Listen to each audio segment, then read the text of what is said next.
Welcome to TWitWoW, the best wrestling podcast made for wrestling fans, by wrestling fans, on the web today.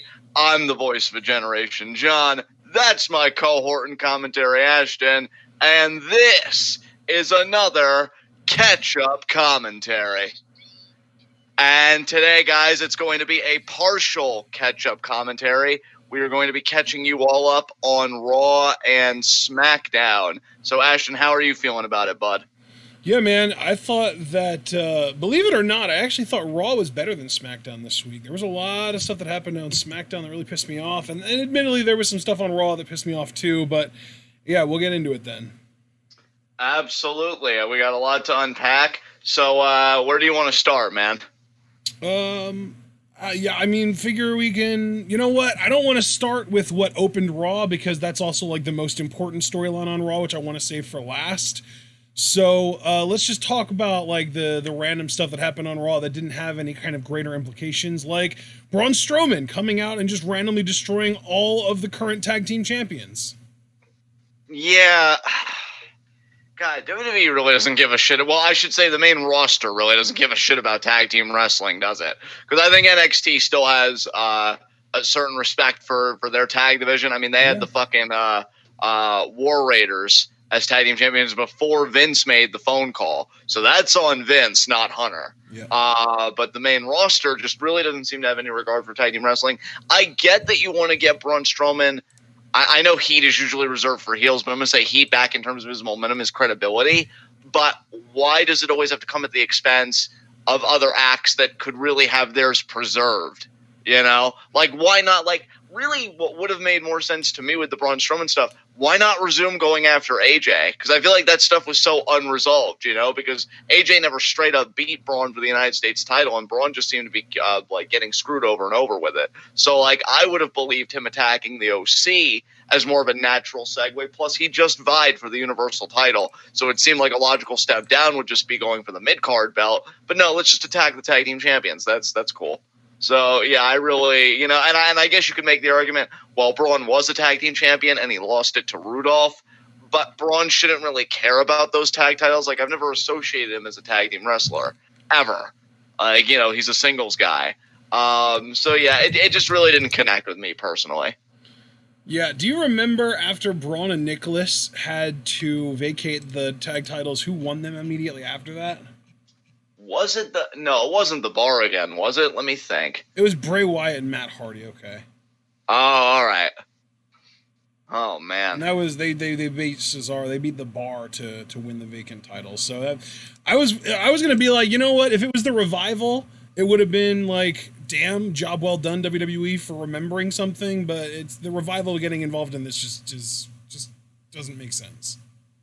Yeah, I completely agree. I've really got nothing else to say about it. Do you have anything else you want to add?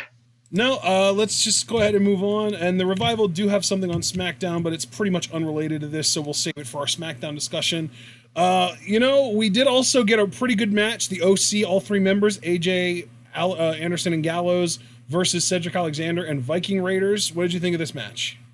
You know, I thought it was really good. It's interesting to see, you know, Cedric still mixing it up with AJ. He still got it pretty rough from AJ, though, again, on this night as well. So it's like Clash Champions in this back-to-back, because I saw that he ate a middle rope Styles clash, it looked like.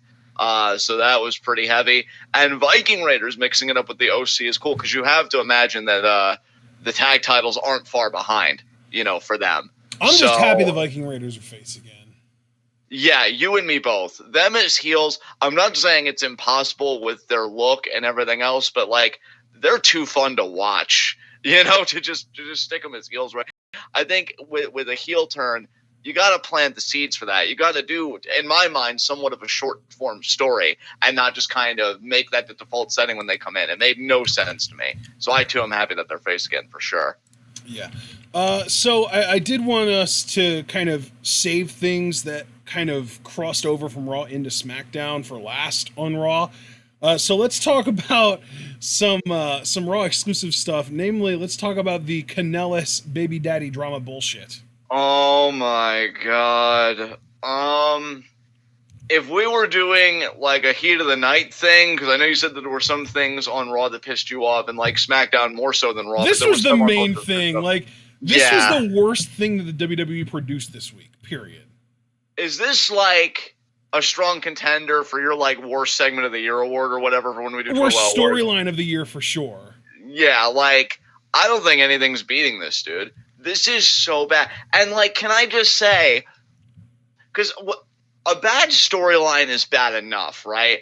I hate bad storylines that affect what should have been the product of good storylines. Let me explain to you what I mean. We were just talking about on Clash Champions preview predictions how psyched I am that AJ is US champion, because everybody he works with, their stock is going to go up, and then the guy that beats AJ, they're fucking made. You could even argue that the people that he just works with are made, but especially the guy that beats him. The first guy to do it was fucking Ricochet. I've been praising their program. I've been saying it was great for both guys, and he's the guy that Maria points at first, and I fucking hate it because it's like, this was a dude that had a great series of matches with AJ, did amazing in the King of the Ring, didn't go as far as he should have, because I will go to my grave believing that King of the Ring 2019 finals should have been Ricochet versus Andrade at Clash Champions and what would have been a match of the year contender. I am convinced. But still, got great pops from the crowd. The crowd was supporting him, pursuing the crown. And he goes from AJ to the tournament to this. Like, Jesus Christ. You know, I was hearing rumors that this guy was getting ready for a main event push. Does this look like a main event push to you? This is a joke. But this really pissed you off. He did at least beat Mike Kanellis pretty handily, pretty quickly, you know? He did, but even being associated with this dude, to me, isn't a good look. Like, I'm sorry. Would you ever... Even Maria just singling him out. Like, he's the father. Like, that alone made me like, wow, y'all really getting Ricochet involved in this shit?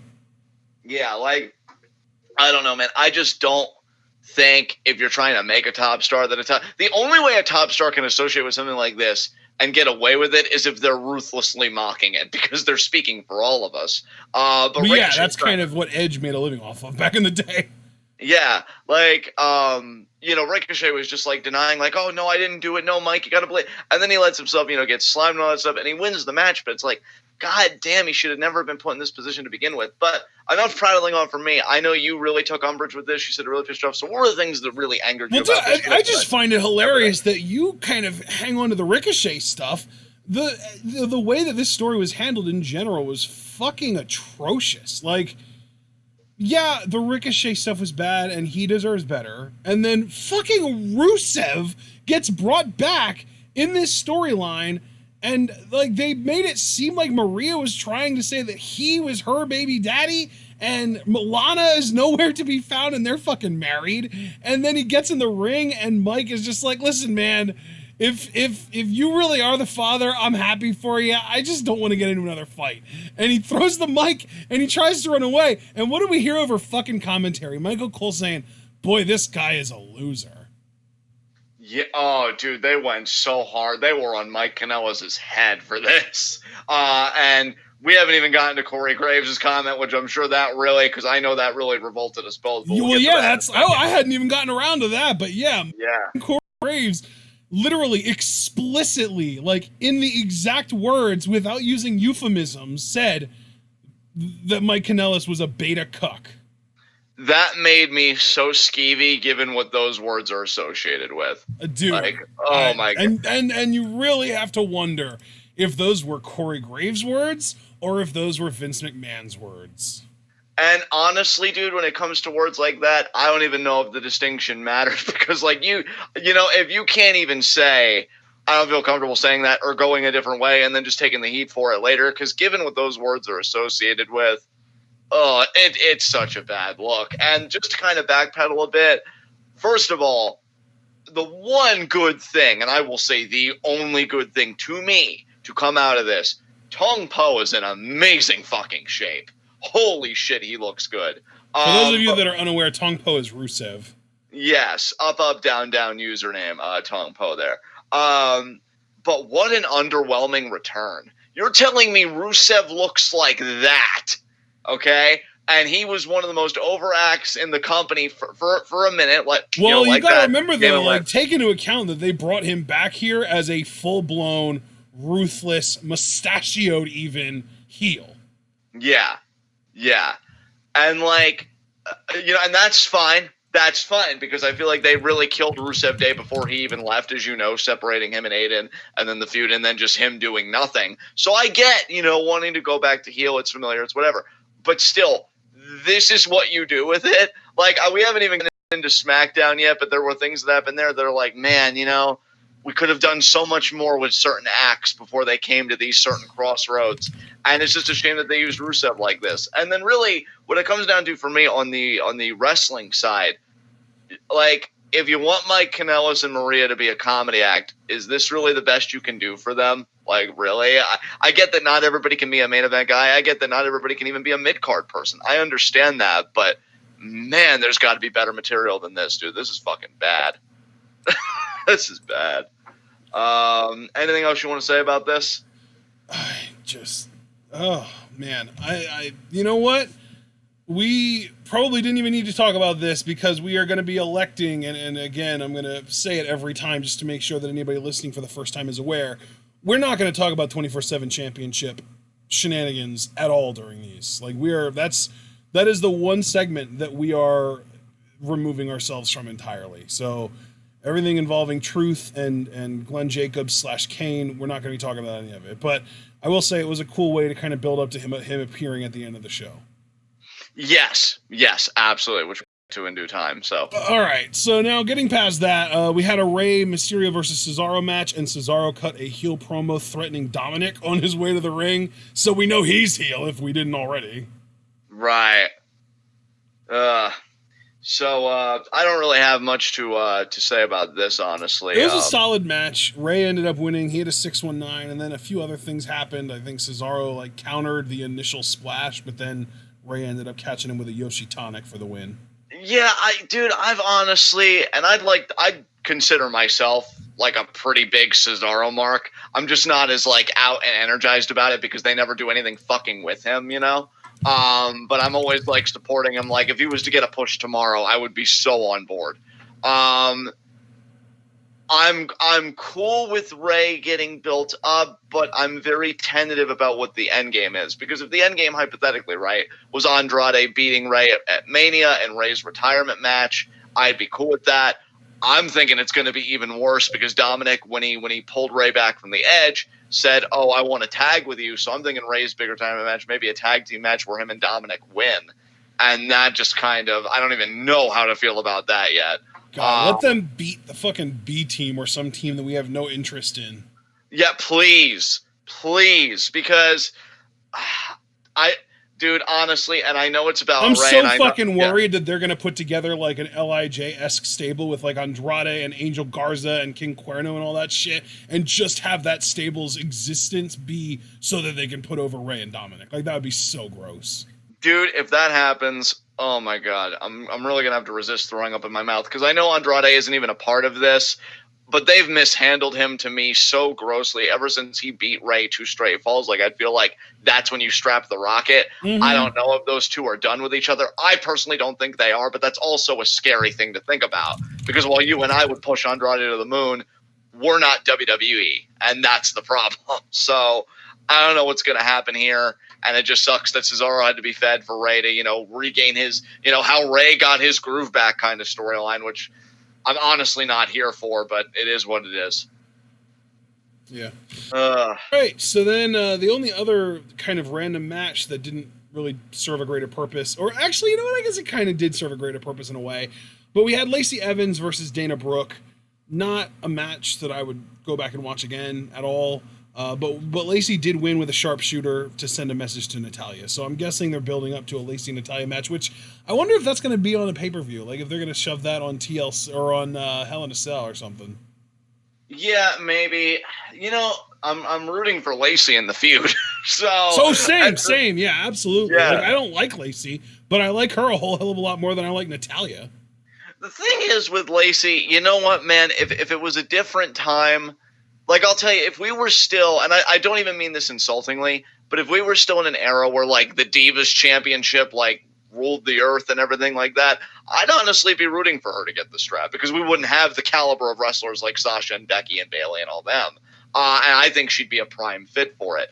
I just feel like I was gonna say, I think that the reason that I'm not like actively angry about Lacey Evans' existence anymore is because Becky is in such a better place. Like we don't have to rely on Lacey being good, which we know that she's kind of hit and miss, and a lot of the time she doesn't really, come through in the clutch.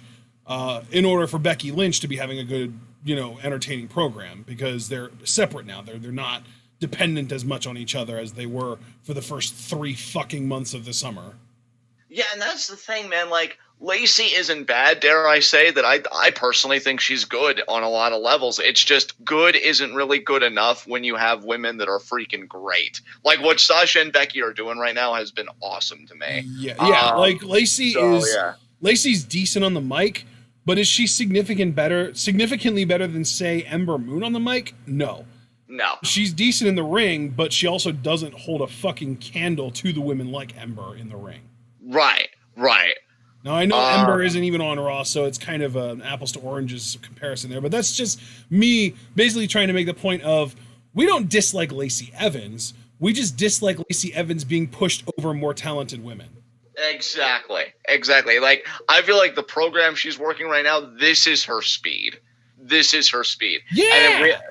Exactly. This is almost like when Jinder Mahal got relegated to main eventing NXT. Like, that made sense, and we were behind it. Yeah, exactly. So, rooting for Lacey to win the program because fuck you, Natalya, and that's all I have to say about that. Yeah, well, and that's the thing. Like, I don't actively hate Lacey anymore. I didn't really ever. I guess there was a point that I did when she was in NXT, beating all of the best women in NXT. Like, I think she even got a win over fucking Kyrie at one point, which was just disgusting. Yeah, it was. And yeah, like when that kind of shit was going on, I actively hated Lacey, but I also didn't ever feel like she was a threat to Becky's title. So I didn't really actively hate her during that. I just actively hated that she was the one that was Becky's challenger that whole time. I felt like if you were going to have fucking Bliss go over to SmackDown and challenge Bayley, bring Ember Moon over, have her challenge Becky, like, hell, even Liv Morgan, like, bring somebody over. Don't let it just be the same person that is okay but not really worth Becky's level for 3 fucking months. Right. Yeah, I totally am picking up everything you're laying down, man, for sure. All right. So, and yeah, I actively fucking loathe Natalya's just her entire existence, honestly. So, yeah. Anyway, let's get to the next, where we're on to stuff that had something else on SmackDown. We got an AOP vignette, and the only reason I'm bringing this up now is because it did also re-air on SmackDown, so we're not sure which show these guys are going to be on, and obviously the draft is happening soon anyway, so it doesn't really matter. I'm assuming they'll probably debut like either on the draft or like the week after the draft. I'm gonna be truthful, man. As a guy that's both kind of going at AOP and kind of giving them a chance, I like the vignette. I can't lie. It looked good. I like this. I'll tell you this: if you were gonna get rid of what's his name? Paul Ellering. Paul Ellering. Thank you. If you were gonna get rid of Ellering, this is how you do it. Not Drake Maverick, and I like Drake. I just think it's a juxtaposition that doesn't work for me. They had him piss his pants. Yeah, they did, and we're never gonna forget it. And God, Raw, get better at comedy. But more importantly, I love Drake Maverick as a performer too, but they had him piss his pants. Yeah. Like, Drake as a personality and performer, I am totally cool with. I want everybody to understand this is not a John coming at Drake thing. This is a John coming at Drake presentation thing, and there's a difference. Yeah. But if you're gonna do AOP without Ellering, this to me is how you fucking do it. Because I actually made time because I was so obsessed with what we're going to talk about later, but I did see it and I'm like, you know what? Let me check it out. I like that it was subtitled. I like that they spoke, their language. It had a great aura to it, very intimidating, very confident. Yeah, that's I like the how thing, man. When you let somebody speak their native language, like you let someone speak in their native tongue, they're we've seen it a lot of the time. They're just so much better promos than when they're trying to figure out how to say things in a language that isn't native to them. Right, exactly. By the way, Mark, I apologize for reaffirming that memory into your consciousness. Wait, But what memory? the Drag Maverick pissing himself. He said he actually Oh, had forgotten about that before. I was the one that brought that up. You're welcome, Mark. Yeah. Oh wow. Look at him taking pride in that shit. Um, but yeah, no, man. I like this. I like too that they said, we fight for money. MMA didn't even want us because people didn't want to get hit by us, and now these tag teams are saying that we hurt them and stuff. Which nice little coy nod to being called green as goose shit and everything else, and like working it. And I'm only going to be okay with it though if in the time off, which I'm assuming they didn't because I know that one of the partners was injured. But if they got better in the ring, and I don't know if they did or not. So we're gonna find that out, I guess, soon enough. But yeah, that was clearly a nod to that.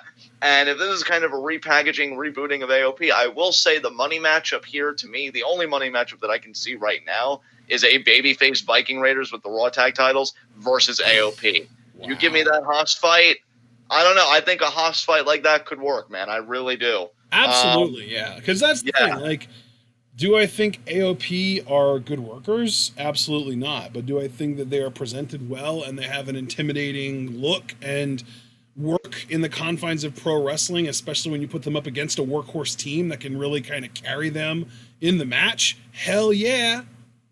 Yeah, absolutely. And I'll say this too.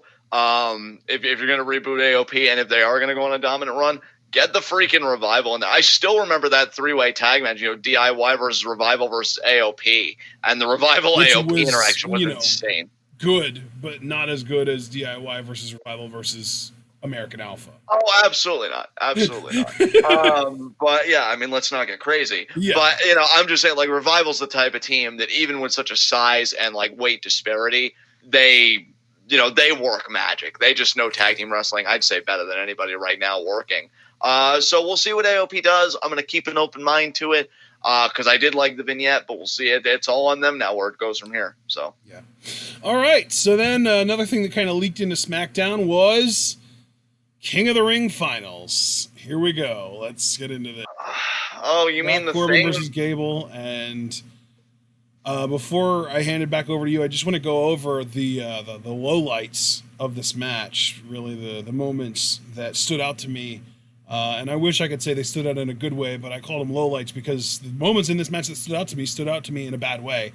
Baron Corbin kicked out of the Chaos Theory suplex.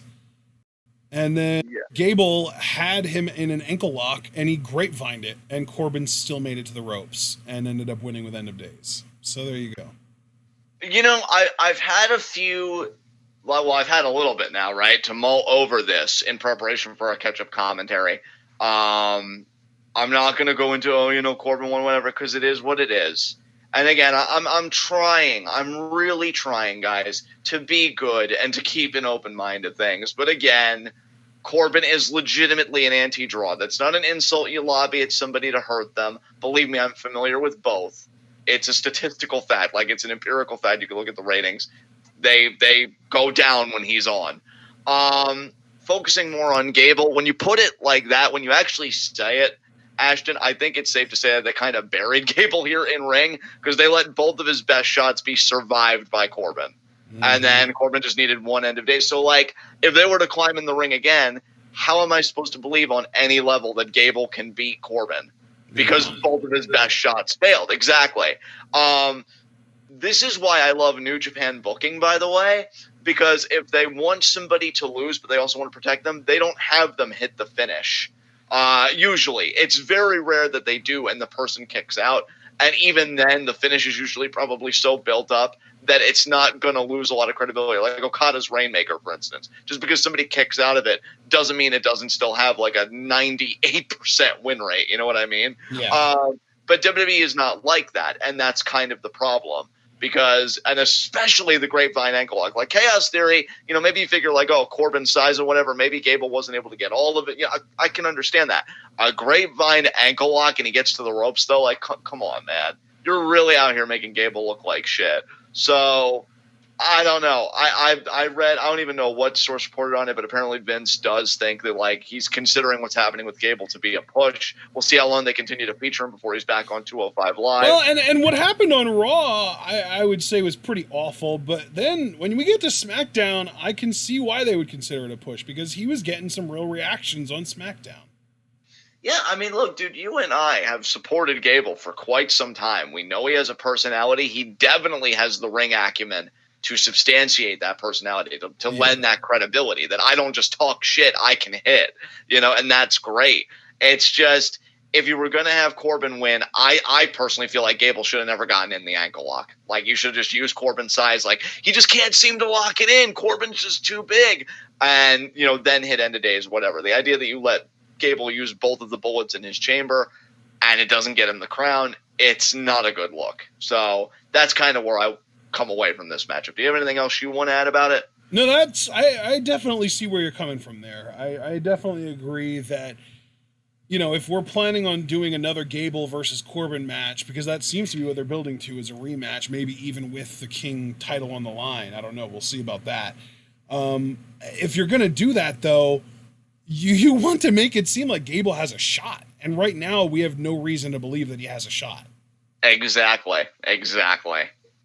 So that's the problem that I have right there, is like what you were saying. It's just like he already did everything that he can possibly do to win a match, and it didn't work. What the fuck are we supposed to believe? Yeah, because if he beats Corbin, like now in the rematch, I guarantee you... It's almost like exposing the business, because it's like, oh, well, he only won because he was written to win. Exactly. It's like, well, Corbin's plot armor was stronger, I guess. Exactly. And now, yeah. See, we're on the same page 100%. And now, unless WWE wants to retcon their own history, which is entirely possible, by the way, I could only believe him winning the rematch if he like caught Corbin in a cradle or something. Which, fine. But if you're a babyface, but that's I feel like you're going out of your way at that point to be like, oh, Corbin's way tougher, but Gable's just tricky. Yes. So it's a damned if you do, damned if you don't situation. Yeah, and they way to go, WWE. Yeah, exactly. You do it better than anyone else, baby. You're doing amazing, sweetie. So what are we talking about next? You just called them sweetie. I did, and I do it again with the same level of condescension. No, more condescension. All right, next. Shit, what was that? That was me feeling myself. You know you love it. Yeah, clearly. God damn, dude. All right. Out. I'm waiting for you to be like, I will not. No, you know what? You're actually in the right on this one, but don't act like you don't love it. That's all I ask. When have I ever acted like I didn't love being in the right? Wow. Well, actually, no, I meant me turning up. But yeah, you're also right about that. You do love being right. All right, what's next? Next, well, let's talk about the SmackDown segment here from the Corbin Gable thing, because they had the crowning of King Corbin, and he calls out Gable and makes the short jokes, and then Gable, he just kind of snaps a little bit, and it's not like a Benoit style snapping where he beats the fuck out of him and makes him tap out, but he does get a good little bit of offense in and really kind of destroys everything that Corbin had that was associated with being king. He destroys the scepter, destroys the crown, destroys the throne, destroys the fucking mannequin thing that the cape and the crown were originally on that Corbin took them off of. So he really goes to town on this kind of stuff. And, he got a really nice reaction. The thing is, like, I can see both sides to this, right? Because there are a lot of people being like, oh, wow, Baron Corbin is doing such a good job as a heel that people are really cheering for Chad Gable.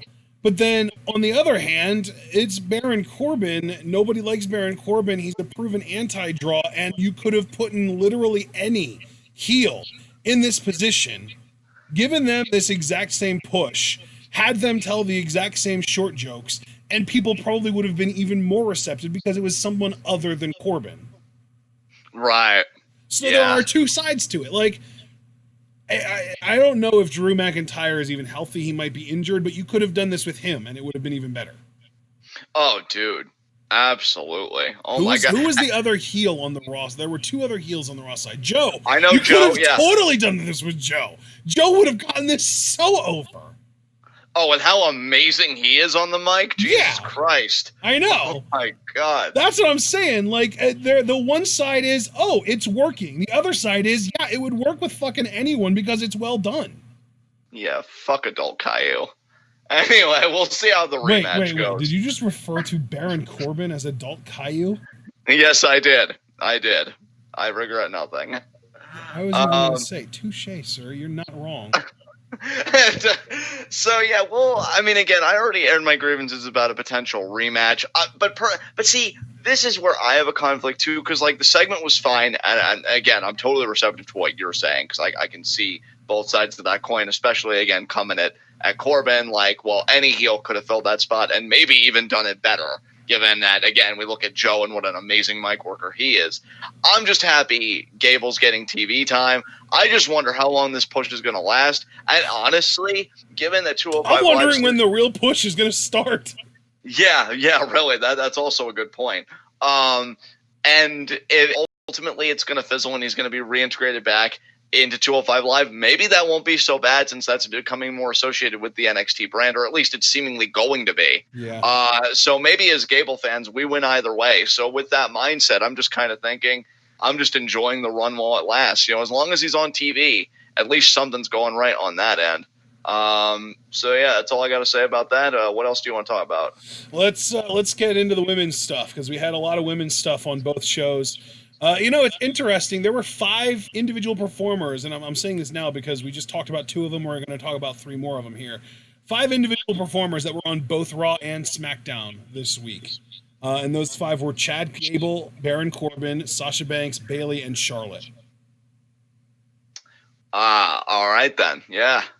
Yeah. So how does that make you feel, John? It does make me feel things. I haven't really parsed out what they are though, because I mean, man, Corbin, he's just so bald and inadequate. I mean, it's one thing if you're bald, but to be inadequate on top of it, it's like, oh God, it's like doesn't one kind of feed into the other? I mean, it can if you allow it to. I mean, tell that to Ciampa, for instance, you know. Oh, but yeah, you're right. God, I feel so dirty that I just unintentionally disrespected Ciampa Daddy. I'm so sorry. I mean, you absolutely should, no doubt about it. But it's okay. I apologized. Look, I had to pile on, okay? But we all make mistakes. That is so you. It is. I'm sorry. Jesus Christ. But no. It can if you allow it to be. And then you've got Charlotte, who's just so privileged and exists. But why would you say those words? What, you mean be right? No, I thought you remind me of Charlotte's existence. Oh God, now I had to say it. But Bayley and Sasha, oh my God, if it wasn't for the one act I love above all others, which we will be talking about, these guys would really be doing it for me. I loved what they did on Raw this week. So, like, how do you want to break this down, man? What exactly do you want to talk about? Well, let's start with Raw, where we had, Sasha and Bayley versus Alexa and Nikki. Alexa, with her little knee injury when she was out, and then Nikki kind of having to handle things by herself. Nikki actually almost pinned Bayley at one point. Sasha had to break up a pin attempt after Nikki hit the purge. But eventually Sasha did end up tapping Nikki out with the bank statement. And then afterwards, Sasha grabbed a chair, and it was looking like they were going to do a 2-on-1 beatdown on Nikki Cross, and Becky Lynch showed up with a chair of her own. We got, a little, sword fight with the chairs. Charlotte came out and took Bayley out with a boot or with a chair or something. I don't fucking know. I think she booted Bayley's chair. And then Becky took out Sasha and stood tall. So that was the in-ring stuff for Raw, and then we got Sasha challenging Becky to a match, Becky making it a Hell in a Cell match, and then on SmackDown, Sasha accepted that stipulation. Okay, so just to break down everything I feel about this, actually, I feel like I've been kind of running with the ball on a lot of these segments. Do you have anything you just want to share? Dude, I'm intentionally handing you the ball on these because I don't have a ton to say, and you do. All right, then I'm ready, Coach. I'm putting you in. Oh my God! Yay! All right. So to break it down here, because I've definitely, and I even mentioned this to Ashton in one of our games of Rocket League, which I hope one day we have the technological capability to share that with you all again. But I said, it's really amazing because for as much shit as I give WWE, rightfully so, when they do things right, it really is a wonderful thing to witness because they've really made me like Nikki Cross. Like, I won't say that, like, I'm a full-blown Mark Verne, like, oh, well, give Nikki all the belts kind of thing, but she's in a really good spot right now. And I'll tell you, dude, they're making her look really good. And They're making her look like she's the best fucking women's wrestler that they have. Yes. Yeah, dude, totally. Because with them, like, really toning down her antics of the running the ropes and being all frenetic and this and that, and being crazy Nikki Cross. Yeah, and just being more of an outcast, which, no offense to Nikki, because I'm not trying to, like, be an asshole, but, like, you can buy that with the dominant aesthetic in the company of, the blondes and this type of figure and this and that. And Nikki does look different from that pack. Well, I mean, I don't know if you've seen Nikki Cross, but she has a figure. Oh, dude, absolutely. No, she's beautiful, no doubt about it. But I just mean that, like, I can buy, especially, like, with her attire and stuff and, like, how she looks for the character, how, like, the whole friendship with Alexa, there's that layer of sympathy because it's like, nobody talks to me, nobody even noticed me, you talk to me, and that's why she clings to this friendship. Like, in one way, we want to pull her hair out because it's like, she's using you. But on the other hand, it's the sympathy of, well, this is the best thing she has going. And that's what makes her in-ring work, like, really feed into that story because it's so good and it's so compelling when she almost beats these champions and beats these high-caliber women's wrestlers. It's like, wow, Nikki got this spot and she's really fighting to keep it and fighting to earn it and everything else. And just the main roster presentation in general of Nikki Cross has been so amazing. So much better than NXT. And how often do you really hear me say that the main roster normally better it's than so NXT? opposite. So that's one thing, since you're giving me the ball here. The other thing I fucking love, as if I needed to say it to anyone, I fucking love Sasha and Bayley as they are right now. Dude, the best part of all of this shit didn't really have anything even to do with the in-ring, because those two have it on fucking lockdown. That goes without saying. Sasha wins the match. And when she goes out to get the chair, Bayley is lying on the ground giving Sasha the double thumbs up. Oh, that's yeah, I saw that. Friendship fucking goals, these two. And then when Becky comes out and Charlotte comes out and that whole thing happens, which was well done, great for Becky. Charlotte exists. Sasha, God, you said it again. Damn it. Hey, blame them for putting her on your TV, okay? But Sasha crawls away from the chair shots into Bayley's arm. She exists too?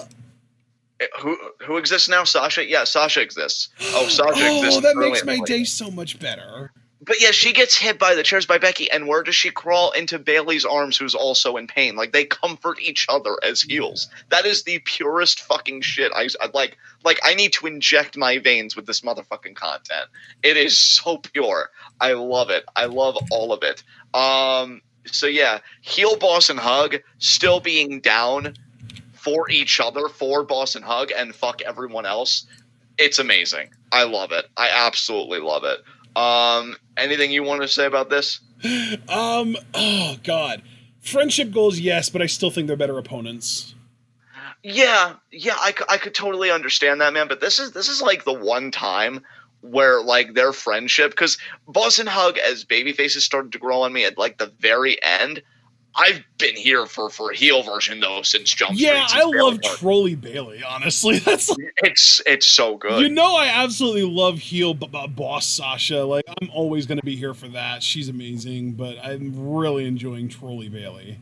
Yes, dude. Like, I agree with you 100%. Better opponents because we've seen what they're capable of. Their Brooklyn match will never not be talked about. I'm convinced. And I don't think Sasha's ever beaten Bayley 1-on-1 either. She beat her once 1-on-1 apparently a long time ago, but like in a big time. Oh, that's right. She hasn't beaten her since Bayley beat her at Brooklyn. Sasha hasn't beaten Bayley since then. Yeah, exactly. Yeah, that seems right. So while I definitely agree with your sentiments, if you were to make me accept them as a team and even really enjoy them as a team, this is fucking it right here. Holy shit, is this good stuff. So that's really all I have to say about that, because I know a bit about what happened on SmackDown, and we'll get to that when we get to it. Which is that going to be now? Do you want to talk about that now or what? What were you talking about? Like what the crossover to SmackDown? What Yeah, they did on SmackDown yeah. with all this? Offset bringing out Charlotte and the match between Charlotte and Sasha, where yet again Charlotte would have beaten Sasha had Bayley not attacked her. And oh god! And then the post-match beatdown with Carmella coming out to save Charlotte. I find it kind of interesting that they're making Charlotte kind of the main, like the primary protagonist in this story, because she was the only one that had to deal with Sasha and Bayley's antics on both Raw and SmackDown. Like, Becky didn't follow her to SmackDown, and, you know, she still got a fucking helper on SmackDown in the form of Carmella. Yeah.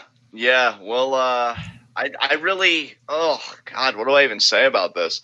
Like, I guess if you were to turn Charlotte face, at least you're not having her backtrack the kind of woman she is. Because they did try and do that the one time she was face, like being sympathetic and like, Becky, how could you be mad at me for taking the title shot that you earned? You're breaking my heart, Becky. And like, no, she's just owning it now. She's like, yeah, I'm Charlotte Flair. What of it? I mean, I don't think she's earned it, that John Cena level, because I'm John Cena recognized confidence, but she's doing it. That's what we're doing. Carmella getting involved, I'm so torn on. Dude, On I one was hand, really hoping Carmella would attack Charlotte there. Like, I was really hoping that she would join them and we would have like a new power trio with Baymella and Boston Hug both reunited. Oh, dude, that would have been amazing, because and the promo is so easy.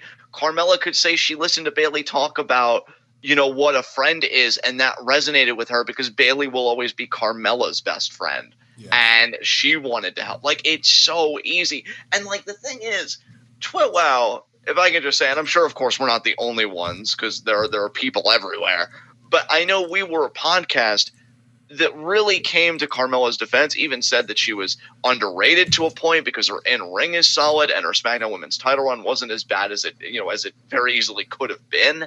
And, you know, she definitely has stuff to offer. I'm glad she's doing something other than the 24/7 championship, because the only reason I wanted her to do that was if she was going to turn heel and do that. But for her to stay a babyface and do this, I don't know, brother. I don't know how I feel about it. I don't know how I feel about the prospect of a Charlotte and Carmella versus Sasha and Bayley matchup. And I guess my only point of interest would be if Bayley was able to survive Charlotte, and then we do a Bayley-Carmella feud for the title. See, that I think has some meat to it, I will say. That I think is a bit meatier. But I don't like that we're kind of doing this right now to get there. I don't know. I'm just kind of a mixed bag on the whole thing. Yeah, I really would have preferred if Carmella would have turned, but I think that what I really hate the most about this in general is just the fact that Charlotte got to stand tall yet again. Like, they're kind of making it look like it doesn't really matter who Charlotte is teamed up with. She can't handle Sasha and Bayley 2-on-1, but she just kind of needs some cannon fodder to be able to handle them easily. Right. It's really annoying to me. Yeah.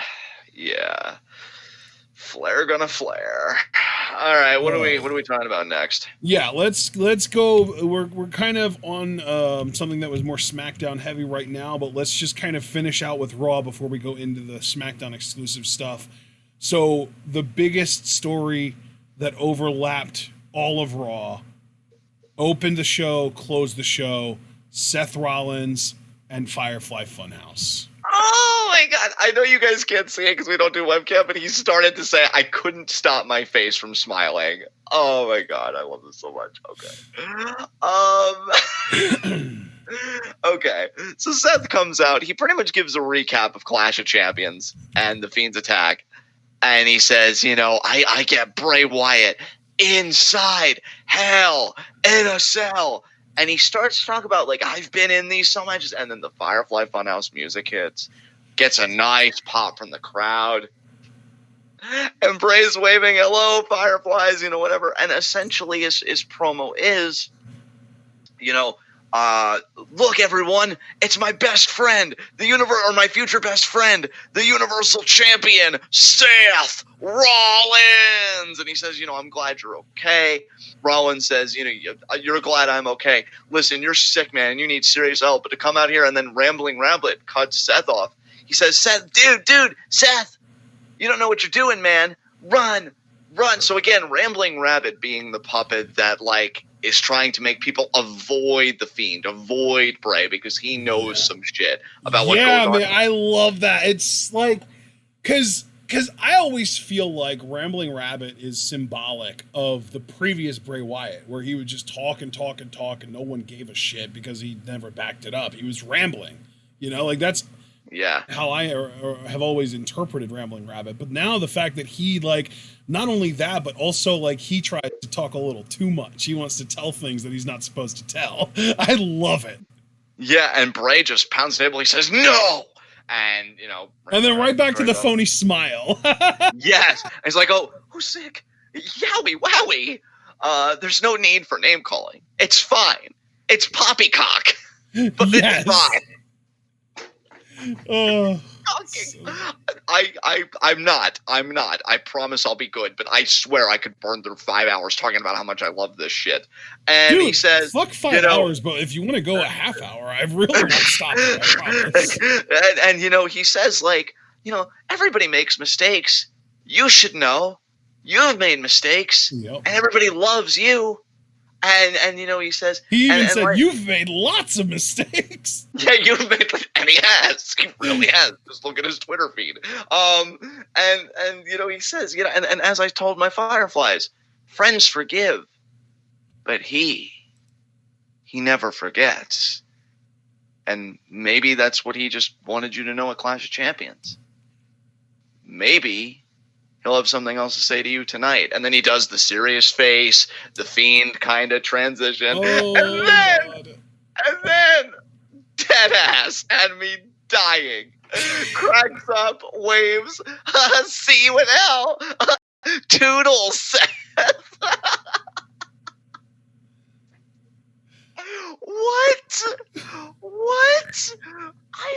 It's wow. I could go on my bullshit and say, wow, he's such daddy material with how jacked he is in that Mr. Rogers sweater, which he is. I could talk about, all this stuff, but I'm just going to say, like, I am here for all of it. And what's an even better feeling, if not a bit conflicting, is that the crowd is too. And so is dude, his 2 segments that were uploaded to YouTube crushed everything else. The whole, like, Bailey and Sasha versus Nikki Cross, that whole breakdown, that's like over 500,000. Hasn't even touched 1 million yet, though. Both Bray's opening segment and especially what closed, over 1 million. He crushed YouTube this week on the Raw side. In fact, he might have even crushed the week in general. I'd have to look at SmackDown. Yeah, but this was pretty low. I mean, maybe Brock outdid him. I don't know. Brock probably did, but it's fucking Brock. Like, if Brock's your competition, yeah, that's some rarefied air you're breathing. You know what, dude? I want to have a little fun here, because you said you could go for 5 hours. I said we can take up a half hour if you want. Kirby Freeman wants to know what the puppets mean, and I don't think that there's any, like, solid, evidential, like, we know for a fact kind of stuff, but I think you and I both have our theories. So do you want to talk about that? Yeah, man. I mean, I completely co-sign on to what you said about Rambling Rabbit, so we could just say we agree there. Do we agree that Abby the Witch represents Sister Abigail? For sure, yeah. Yeah. And then Mercy the Buzzard, I mean, you could either take it as Bray's whole, follow the buzzards, or because Bray apparently, I didn't always follow his Twitter religiously like I do now with this fucking gimmick, but, Bray apparently at one point was in the care in a facility at the hands of somebody named Dr. Mercy. Yeah. And that's what a lot of people are saying Mercy the Buzzard comes from. The Vince puppet. Doctor or something, yeah. Yeah. The Vince puppet, I mean, that's pretty straightforward. Yeah, I mean, he literally calls him the boss. Yeah, exactly. Huskus, just allusion to Husky Harris and the shape he was in then. And I think that's all the puppets. Yeah. Yeah, but there's a little extra little what do we call it? An Easter egg that you might not have known. Yeah, Huskus, Abby, Ramblin', yeah. and then Mercy, Harm. They spell out harm. Yeah. Yeah. So that's pretty interesting. Yeah, dude. And I've said it over and over, and I'm gonna have so much to say about it, really, for the rest of the year, because I whatever happens at Hell in a Cell, the gimmick's not gonna stop whether he wins the Universal title or not. Did you ever end up watching that video, by the way, that was sent to you? I did. And was it the Man in the Woods video that I thought it was? Yes, it was. Nice. Yes, it was. And did you get goosebumps like I did when I heard it? Yeah, like his mind and his creativity and really this man's efforts to resuscitate his own career. Yeah. Because like WWE wasn't doing him any favors. He's in his broken Hardy Universe phase at like not even 30. He might be 30 exactly. Yeah, it's crazy. Let me look. How old is Bray Wyatt? 32. He's 32. But still, like, Matt Hardy went through this phase of his career in his 40s. And Bray get at 32. It's ridiculous.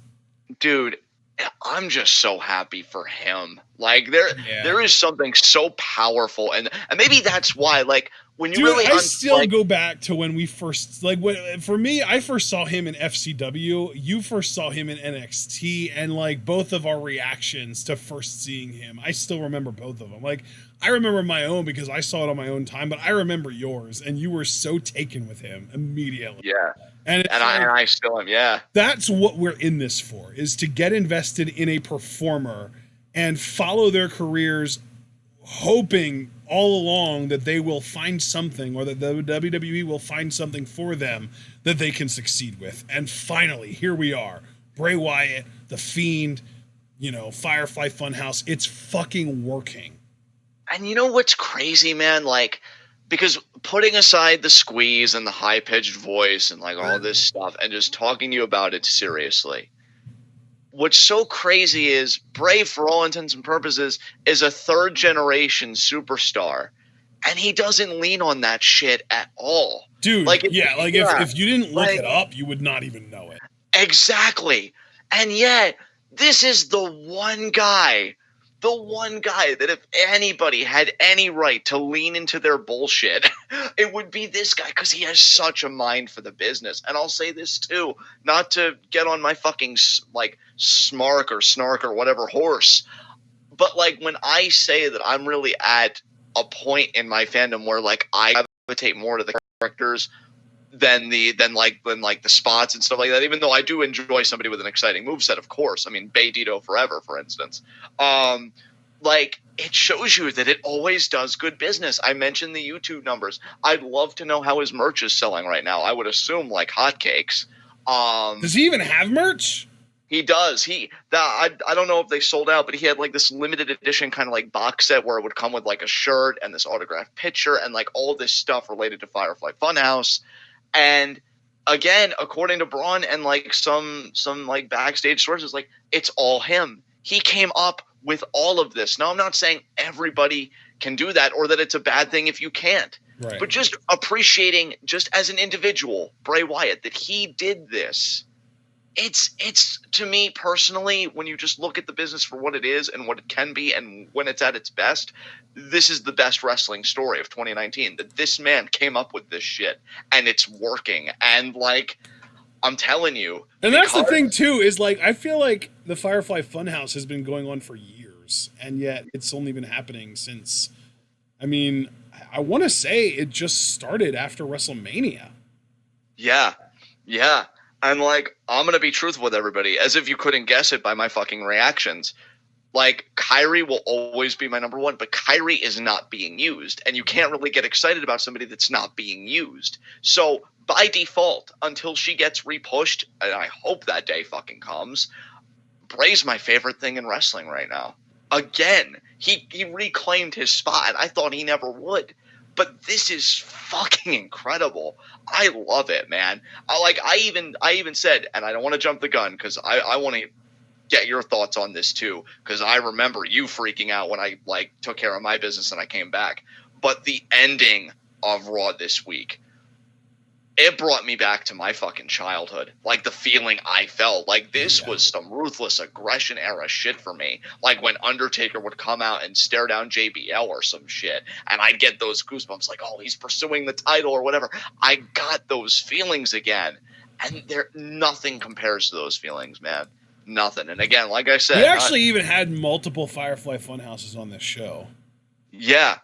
And the thing was, like, I was a bit concerned about it, but they were so brief. Yeah. Like, it's like, whatever, okay. Like, I honestly. Oh, Kirby Freeman saying apparently Bray's got a new glow in the dark shirt coming out. That's awesome. Yeah. Foster said the box sold out within a few hours. I mean, dude. And the thing is, too, and I know we don't really talk about this aspect much because this isn't what we focus on, so I'm just going to say it just real quick. The idea that he had a recent newborn too, and he has a family, and he's succeeding so much with this gimmick, like on a personal level, that just makes me so fucking happy that he could come back and bring home bacon like this. Holy fucking shit. Honey, I'm the best thing in wrestling. How was your day? Jesus Christ.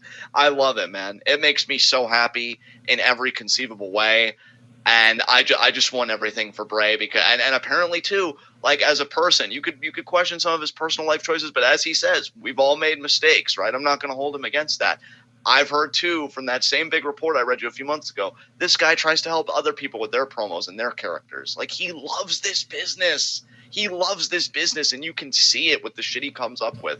And I'm here for it. I'm 100% here for it. So I just wanted to get on my soapbox for that since you said that I could. And yeah, favorite thing in wrestling right now, easily.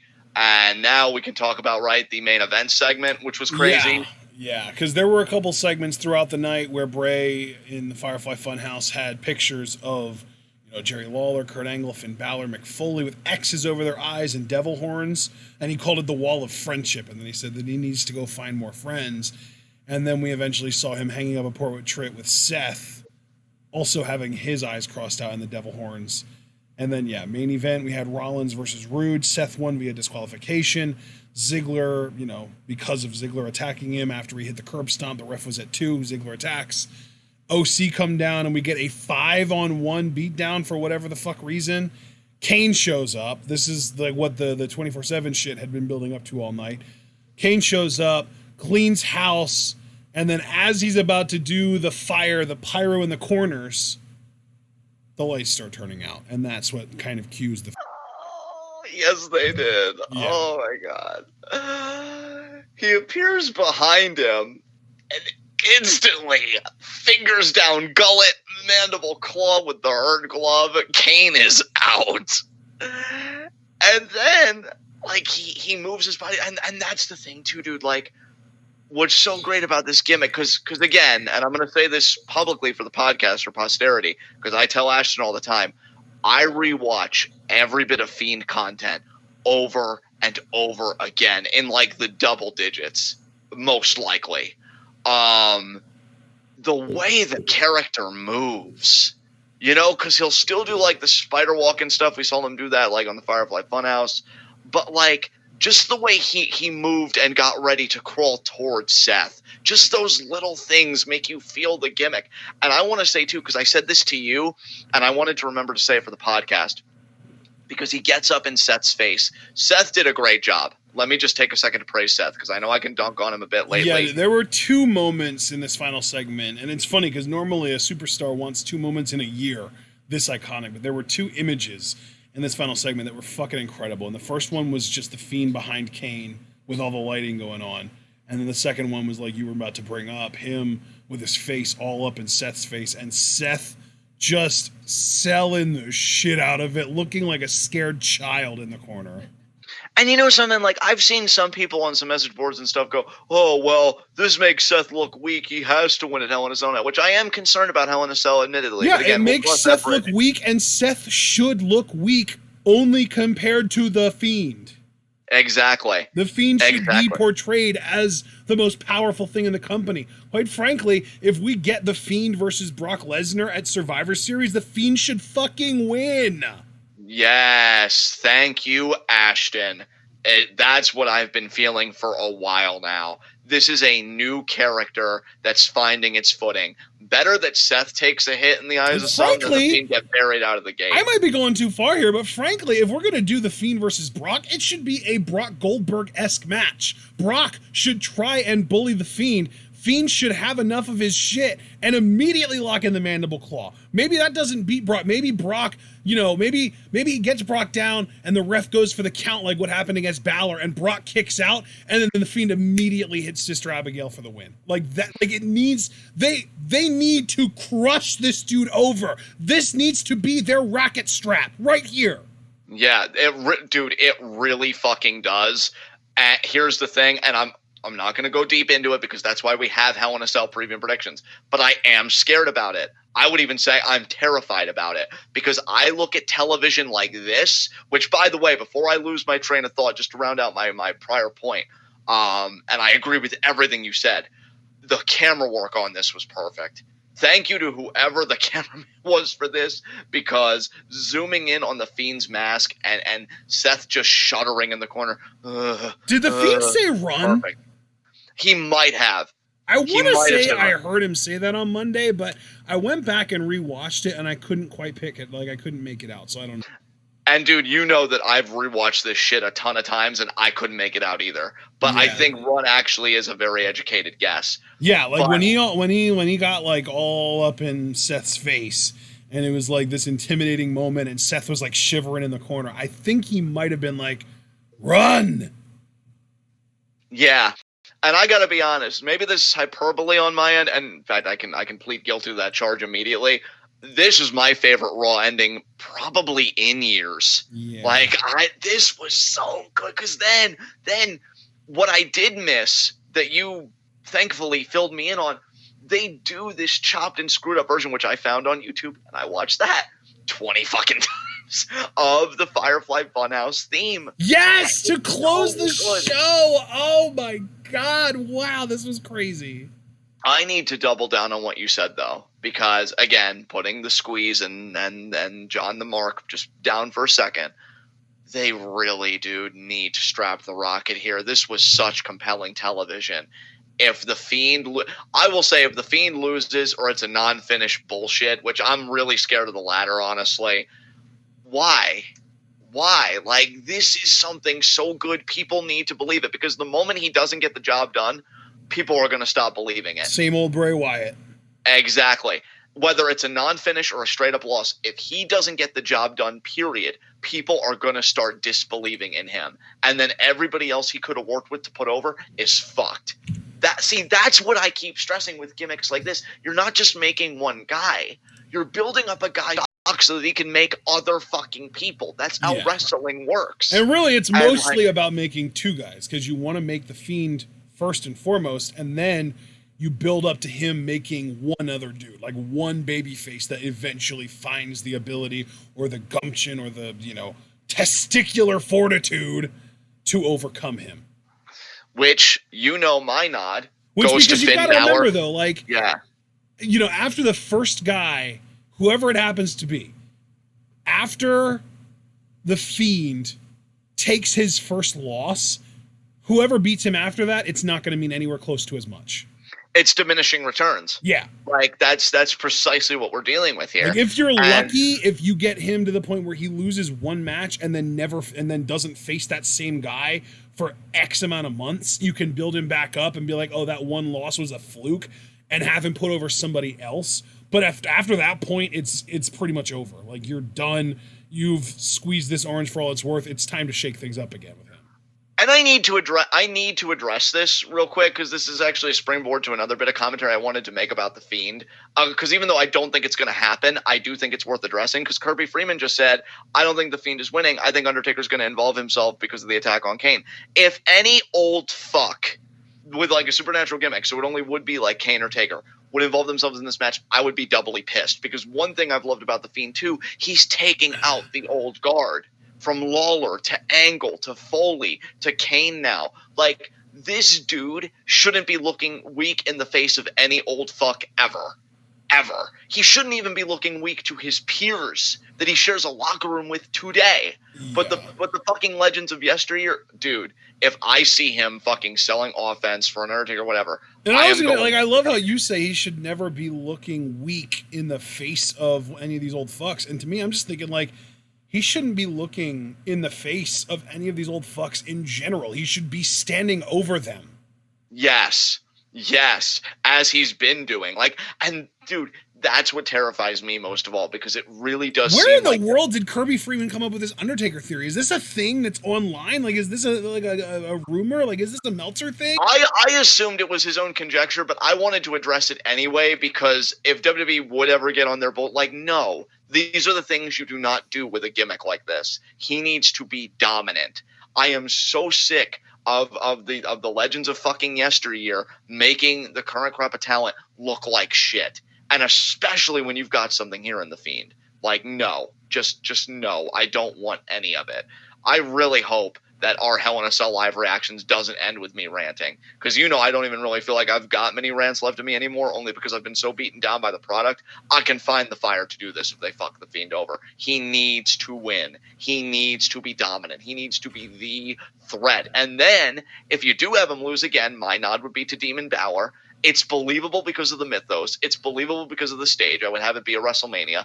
And then you could still put another guy over because you haven't irreparably ruined the gimmick. Do not irreparably ruin this. Do not do this to Bray again when he came up with this shit. Do not have him have to rescue himself a third fucking time. Don't put the man through that.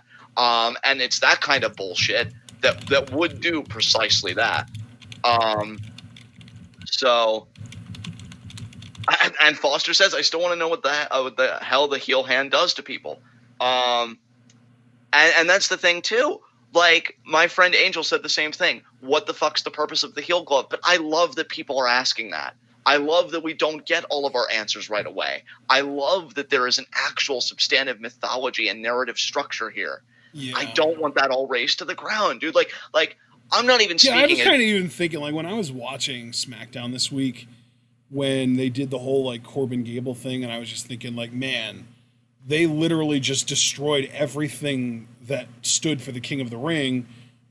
That might not that entire tournament might as well not have even happened. They might as well just have randomly decided, oh guys, we're gonna start pushing Chad Gable now, and he's gonna be feuding with Baron Corbin. Like, there's no purpose to the King of the Ring at all. It did nothing, and it really got me to thinking, like, why do I get invested in WWE storylines? And then I thought to myself, like, oh, well, like, we have stuff like Becky earlier this year, and if I hadn't been invested in that, I wouldn't have been able to enjoy the payoff, which was her winning both belts at Mania. But I feel like for every one, Becky winning the Royal Rumble and being the hottest character in the company, main eventing WrestleMania, winning both titles, there are 5, 6, 10 King of the Ring 2019s, where it's like there's this huge hype, and we get all invested and we get all excited, and they literally just either throw it away or just slap you in the fucking face with it.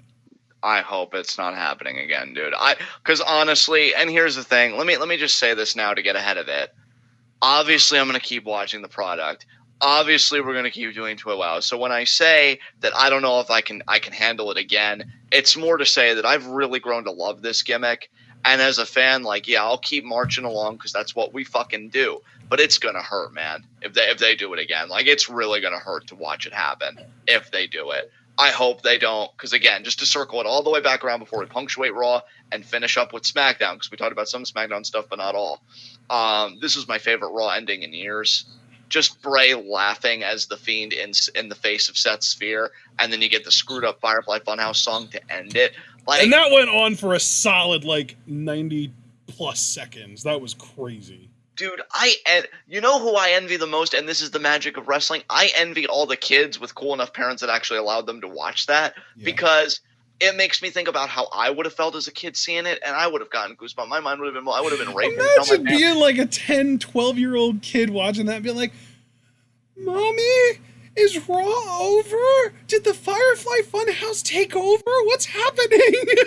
Yeah. Like, dude, I remember me as a kid. I told my family who didn't give a fuck about wrestling, about the stuff that happened. I would be shouting this from the rooftops as a kid. So I envy them that they get to experience that magic. But even for me, I felt the magic too. And I'm fucking 27 years old. And I'm like, what the hell did I just see? I want to tell everybody about this. Yeah. Don't ruin this, please. Don't take the magic away. Like, I know that sounds really sad and pathetic, but don't take the magic away from I'm me. laughing because it's like fucking mood, dude. Like it's like, yeah. God, I that's why I have gotten to the point that I'm so cynical about everything WWE, because as soon as you get invested in something, like the way we got invested in the King of the Ring, you get King Corbin, and then it gets fucking destroyed a night after and made meaningless, and nobody's gonna remember who won King of the Ring 2019 in 2 years.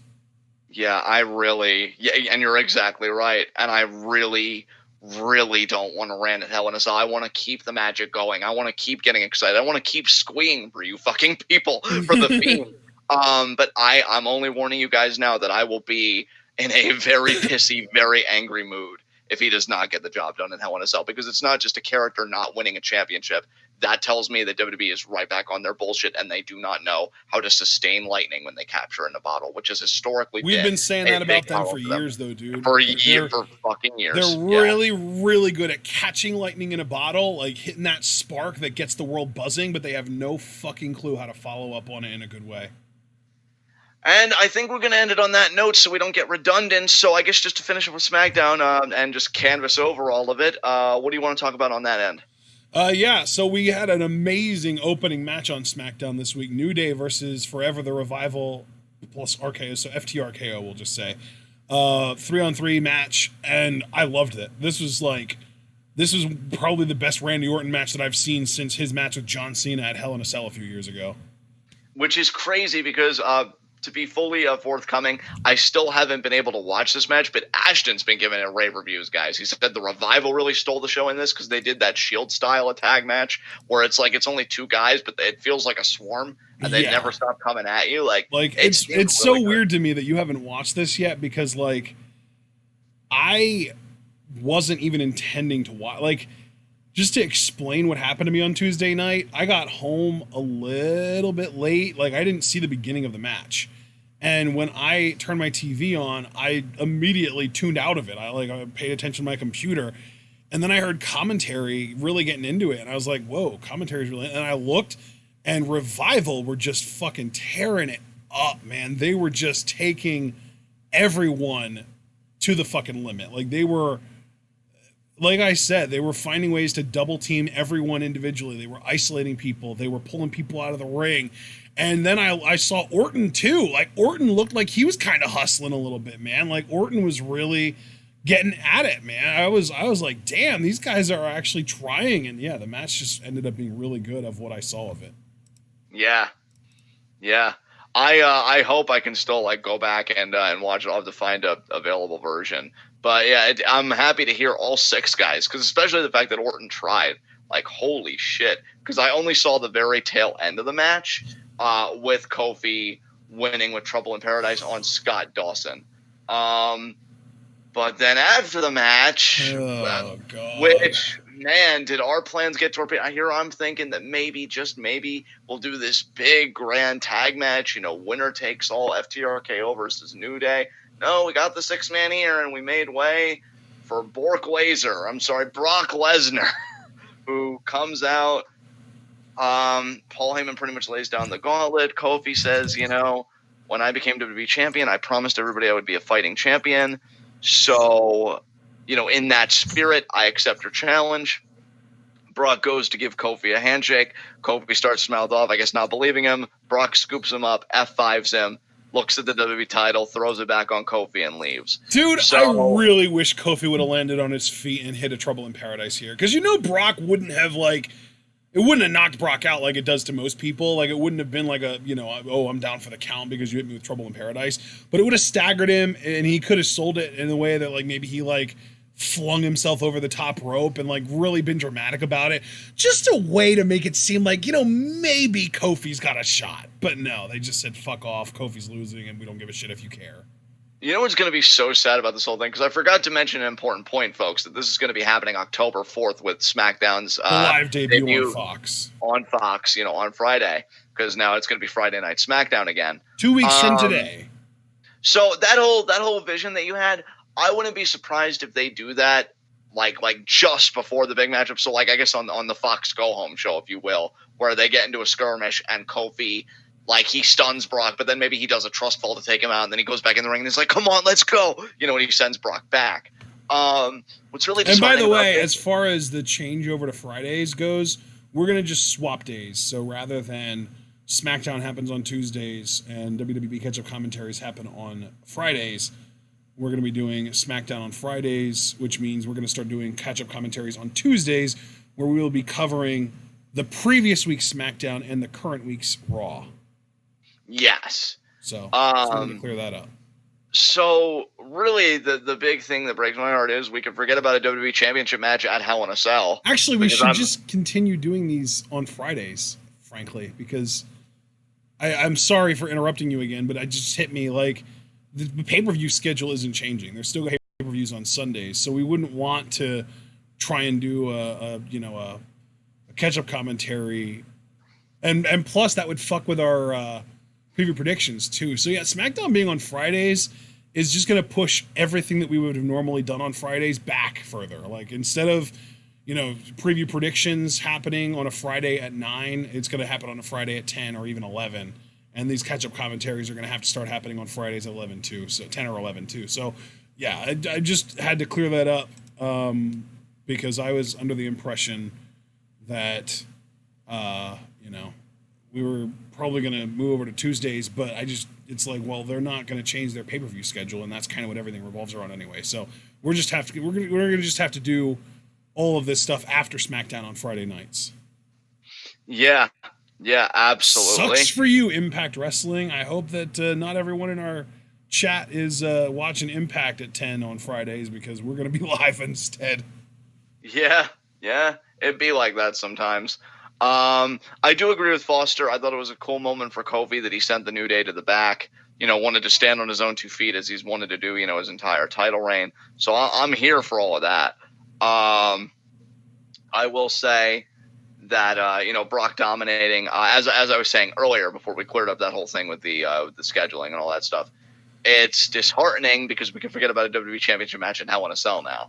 Yeah. That's not happening because I'm fully convinced that Brock is winning. If Kofi were to retain, that would be the upset of the year. Yeah, like, honestly, dude, I could see us still getting one and just having it be a rematch. Like, Brock wins the title and then Kofi challenges him at Hell in a Cell literally 2 days later. Yeah, that's the best we can hope for. I just hate that Brock is about to hold another title hostage. Although, there have been some fans that have speculated, well, if Fox lobbies enough money at Brock, maybe he would at least show up concurrently, like at pay-per-views. Because we can forget about TV and stuff. I think that's too big of an ask. But like, if Fox is the one lobbying the money, it would have to be on TV because Fox doesn't see a dime of WWE's pay-per-view money. That's true. That's actually, that's very true. So yeah, really, that all comes down to Fox. I wonder how much they want to see Brock, and I'm genuinely asking. Very curious how that's going to go. Yeah, but yeah, it's really looking like to me right now, until we see differently, I can only pull from the past to kind of know how the future may potentially go. And the past says he's going to hold another world title hostage, and that sucks because it just slows everything down. Do we think he loses it before Mania or at Mania, or does he hold it through Mania? You know what, dude?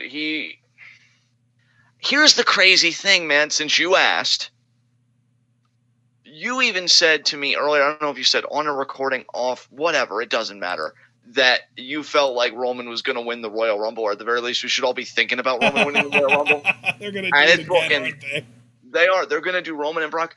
And let's think about this here. Here's my main point. Should we really be so quick to say that Brock is going to lose, given how he's handed Roman Reigns his ass in the past? Dude, if I'm right, if Roman does win the Royal Rumble, the WWE has fucked themselves out of people wanting it because they're turning Daniel Bryan face. Like, do you really think the people are going to root for Roman Reigns to win the Royal Rumble when a babyface Daniel Bryan, who's actually been booked well as a babyface that people want to embrace again, is going to be in it?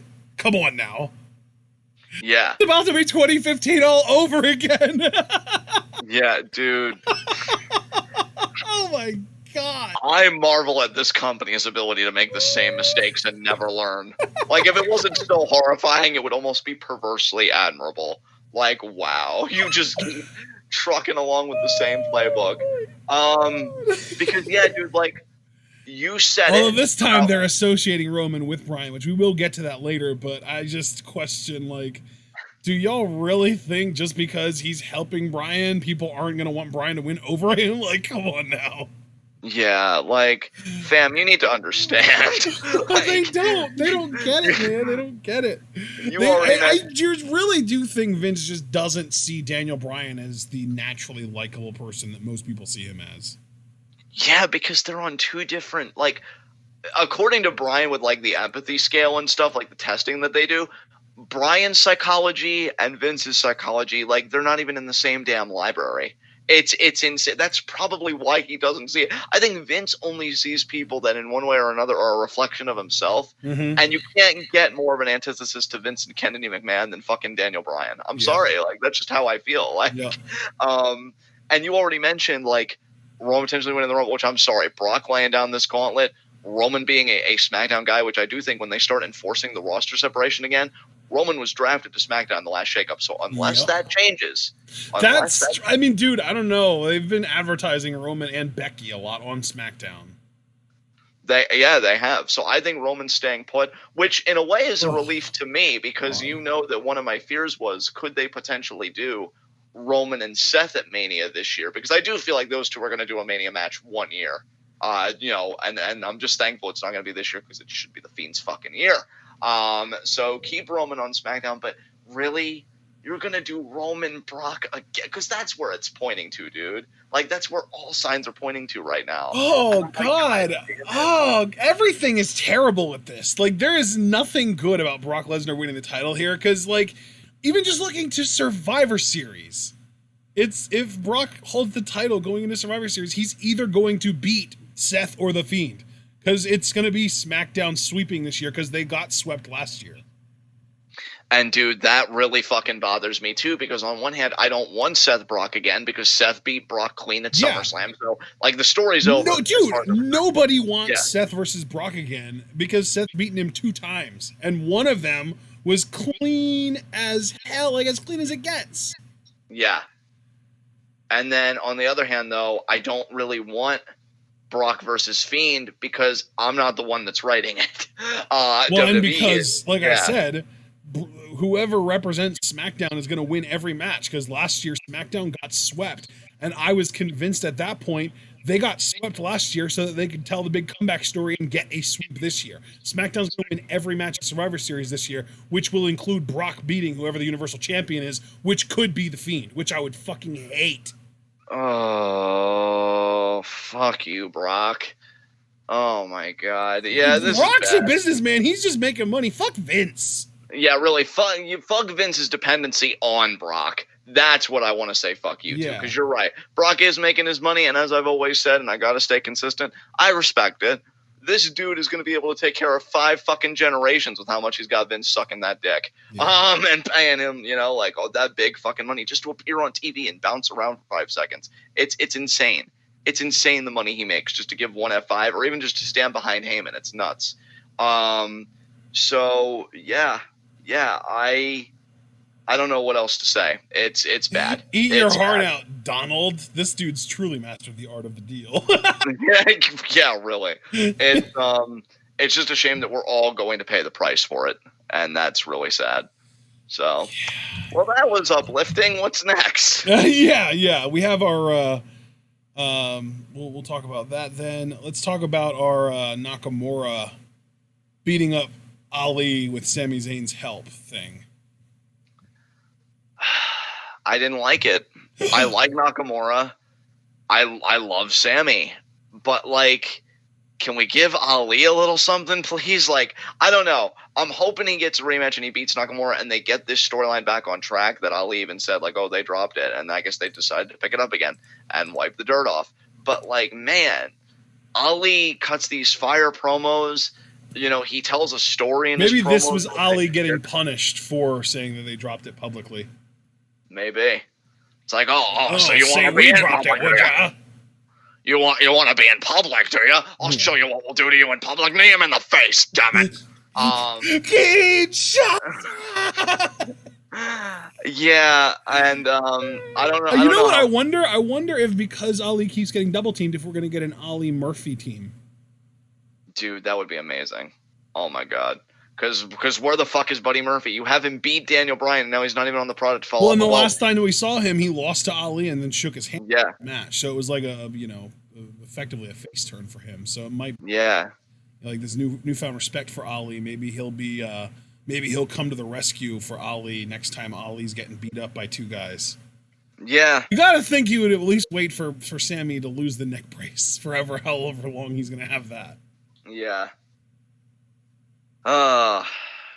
I just want better for Ali because again, I think he's a great promo, a great act, exciting. He's likable, and I don't want to assume that that's just going to be it, and that Nakamura is moving on to the next thing. But I never know with WWE, so I can only go with what I see, and what I see is Ali, even having his head on a swivel, got fucking suckered, kneed in the face, and Nakamura stands tall. I want to really like this reign because Nakamura is a beast, and with a mouthpiece like Sammy, what's not to love? I'm just waiting for a really meaty feud to get behind. So we'll see if it happens or not. All right. Let's see. We also had the Kevin Owens, Shane McMahon stuff. Kevin was in the crowd. And then we saw Shane McMahon get served, and he came out and brought Kevin into the ring. And it turns out that Kevin is suing Shane because of, two reasons. First of all, Shane fined Kevin for attacking a ref, and then last week when Kevin was a ref, Shane attacked him, and there were no repercussions for that. But then also because Shane fired him for insubordination, despite the fact that he wasn't insubordinate at all, actually tried to help Shane win, and Shane just tapped out, and Kevin couldn't do anything about it. So Kevin's suing for $25 million, and if/when Kevin does win that lawsuit, it's also in there that there's a stipulation that he then has the ability to fire Shane. Yes. Good shit. Good shit. Proud of Kevin for asserting himself because he is a father, damn it. And he needs to be able to take care of them. And Shane's making that difficult. I know Shane is also a father, but you're old. You shouldn't really matter. So I'm proud of Kevin for knowing his rights. And I'm hoping that Otunga Law is his representation. Because that'll make this an open and shut case. Dude, we need to have Judge Judy accept, have their own little judge, whoever the hell they decide to bring in, but then have Otunga be the representation for Kevin Owens in the courtroom in this like what they did with Firefly Funhouse this week, where they started the show with it, and then they had two segments in the middle of the show, and then they finished the show with it. They need to do that with a courtroom scene with Kevin and Shane, with Otunga being Kevin's lawyer. Yes. Yes, they fucking do. As far as the match at Hell in a Cell, it's really kind of full circle. What match? Well, Kevin Owens versus Shane McMahon, right? That's happening in Hell in a Cell. Oh, I don't know if that's happening or not. I don't know. That hasn't been made official yet. It was just the contract said should Kevin win the lawsuit, he can fire Shane. Right. Okay. Then you know what? I think we can assume that it may happen in Hell in a Cell, and if it does, pretty full circle kind of finish, because the pivotal moment for Kevin, was beating Shane in a Hell in a Cell match. It's how him and Sammy got their friendship back on track. And now as the roles heels. are reversed. Yeah, as heels. And now Kevin's a babyface and Shane's the heel. So, a role reversal here from a year ago. Yep. I think that does give it some more weight. And this will probably be the definitive way that Shane's Was it really only a year ago? Was it? Maybe it was 2. Maybe I'm losing track. I'm Googling Hell in a Cell 2018. Let's see here. I feel like it was only a year ago, was it? Let's see. No, Kevin Owens wasn't on the show. Oh, so it must have been 2017 then. Yeah, it would have been 2017, because then... Yeah, dude, that's literally on the poster. Shane and Kevin are on the poster for 2017. Okay, my mistake. But, yeah, 2 years, and now the roles are reversed, and we're in this again, and obviously I think the Cell is going to be absent, obviously. And this will be the way that we get Shane's character off TV, which, great. And then, it would be amazing if the gimmick of the Hell in a Cell pay-per-view was that there were only like 4 or 5 matches on the show, but they were all Hell in a Cell matches for really personal, like, blood feuds. Yeah. Like, you do Hell in a Cell match for this. You do Hell in a Cell, AJ or Seth versus The Fiend. You do Hell in a Cell, Becky, Sasha. You can do Hell in a Cell, Charlotte, Bailey. You would do Hell in a Cell, FTRKO versus New Day. Like, you could just have really good personal feuds go into that cell and settle it, and they all get time, and it's a really small match card, but because they all get time, it still goes for 3.5 hours, and it would just be really interesting and a nice departure from the norm for WWE. Oh, absolutely, which is precisely why it'll probably never happen, so I'm going to cry inside. Yeah, and honestly, because I would love for this match to get Hell in a Cell. I would love to have that full circle story where 2 years ago, Kevin was the jerk, and Shane was kind of the good guy trying to overcome the jerk, because Kevin and Sammy were kind of on their bullshit, and this was fresh off the heels of Kevin headbutting Vince McMahon live on television on SmackDown. And now you have the roles completely reversed, where Shane is this like disrespectful prick of a boss, fired Kevin, and now Kevin is coming back not only trying to win this match, but trying to teach Shane a lesson and basically earn his job back. Like, there's so much. Yeah, there's so much going on there. You're 100% right about that. And honestly, dude, where I, again, kind of circle back to Brock for a moment, it really disappoints me that he's probably going to win the title, because to me, once Kevin cuts the head off of the beast, that being Shane being the boss and everything else, I would think the natural progression would be trying for the world title again as a babyface. And I'll be honest, Brock so wasn't we would have OP. babyface Kevin Owens versus Brock Lesnar. And honestly, I dig it. I'm here for that match. It's just, I don't even know if that's going to happen, because only a few select people get to climb in the ring with Brock. And that's another thing I have a problem with his reigns. It's like, it's a revolving door of people like who's fit to take on Brock Lesnar. And I don't know if Kevin Owens would fit that bill. If he would, great, because I'd love to see the match, which I don't even know if it'd be much of a match. Probably Kevin just getting German for 10 minutes and then F5. But, I just feel like that's a natural progression for him. You get rid of the boss, you should go back after the world title now that you're free to do your job. But Brock could really muddy things up on both Raw and SmackDown, which, again, it should be the Fiend's fucking year, and Brock may be like, cute. So, yeah, I don't know what Kevin will do after this, but with Brock involved, it probably won't be anything good. So we'll see. Yeah. All right, so now we can kind of get into Heavy Machinery and B Team. Heavy Machinery out. Otis is in trunks now instead of a singlet, so we got lots of belly rubbing. Yes, I saw that, and good for Otis. Set that baby free. That's right. I'm here for it, man. Otis does it because he's a national treasure. I don't care what anyone says. Oh no, you ain't gonna get disputes from me. That's undisputed. But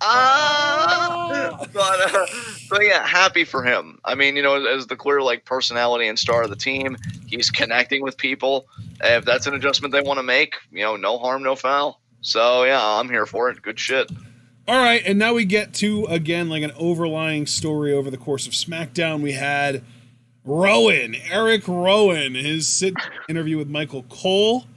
He demands respect, man. He wants that respect. Yes, he does. And Michael Cole talks about, where did this come from?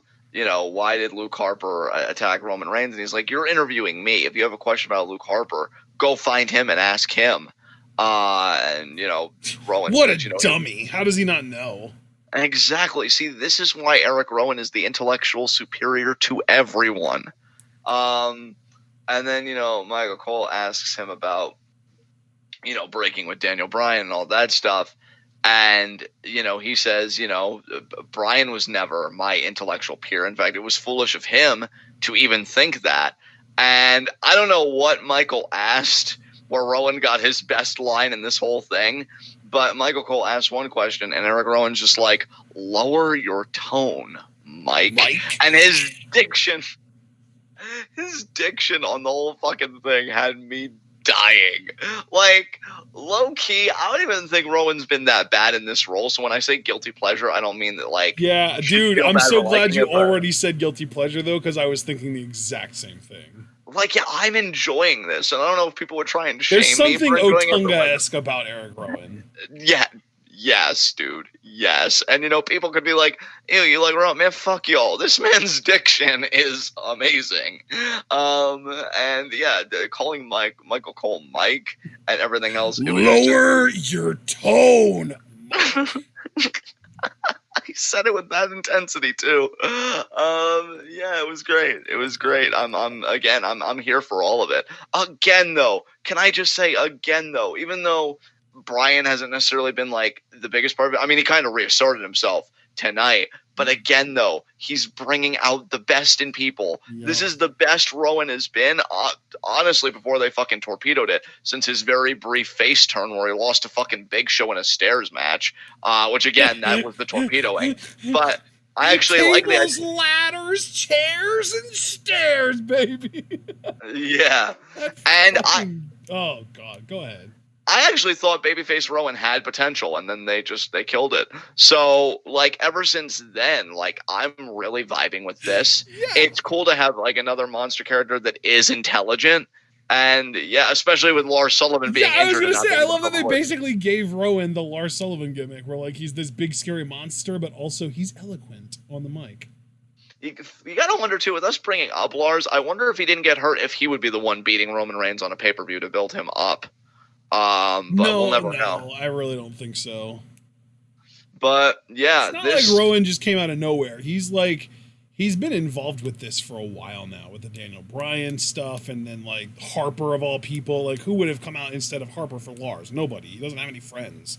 Yeah. I don't know. I've seen the light. I know Ella isn't here to hear it, but I've seen the light, and I'm really beginning to see the money in Rock Rowan too at WrestleMania. Holy shit! So let's go to the bank, everyone. Let's do this shit. But yeah, and you know it's funny. Foster said Rowan should only call someone by their first name if they respect him. So almost no one. Yeah. And yet, there's a trend here that people might not have noticed. Rowan shortens people's first names. So he intentionally refers to them in their more sort of childish form of their first name. So Michael, it wasn't Michael, it was Mike. And with Daniel Bryan, he didn't call him Daniel, he didn't call him Bryan, he called him Dan. He kept calling him Dan and Danny and stuff.